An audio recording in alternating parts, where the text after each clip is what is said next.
on somebody's private land that they didn't care about. You're having dreams they didn't care Yeah, and about the land. So you didn't know it was well, I who didn't it know. I was or thought it anything. was county open space, and I thought, oh, I'm gonna be real sneaky, you know, military recon But style, also make a statement, and right? make a statement. It was gonna be Yeah. like, you know, Julia Butterfly.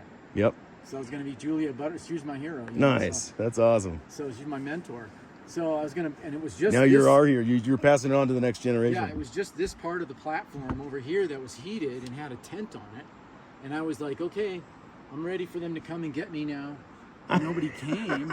Oh, you're waiting for weeks, months. Yeah, and then nobody came, and then finally I was like, well, shit, you know. And then I get a call from Tom Todd, Ski Co's attorney. Yeah. And he's like, oh, by the way, I know I'm Tom a little so bit. sorry. I said, I'm so sorry. I never meant to do that. I was. Oh, totally... he gave you the lowdown. He's like, hey, that's our land, or Yeah, he was like, you know, that's Crown. We can't give you a ticket or have you arrested because it's private land with public access.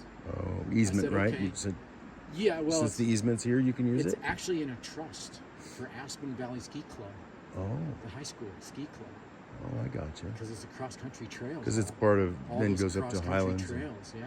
Gotcha. And they hook up to more open space Yeah. in the high school. It hooks up to the high school too. So it's all. And then Meralt open space. Yeah. So there's all that, yeah, incorporated. But this little section, this little strip, all the way from the bridge, all the way to 82, it's 40 acres. So Maroon Creek from basically up there all the way down to the where bridge, all it's the way to 82 the fork. was the Crown's property, and the building envelope was the 5 acres right at the very at 82. Oh, and they okay. still, all those 5 acres, all those people that built it over there. There's a bunch of single families in there, aren't there? Right. Yeah. They still have views of pyramid, like Yeah. beautiful views of pyramid. So the land sold for a lot of money, and the Crowns made their money on it.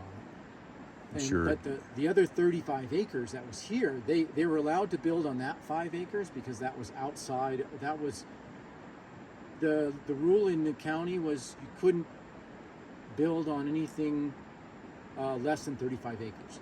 Gotcha. Yeah, that's a You good could have rule. one building envelope on 35 acres. That's a good rule. For open space. So that shut the rest of it down. That shut the rest of it down because Grandma's place is right over here. Nice. But then I came along and I'm like building my little protest. This is my 30 acre. My little protest tree house. Yeah, protest tree And they're house. like, oh, by the way, and then I was like, oh, that's that dream I had. I was having deja vu, and deja vu is actually a memory of a dream.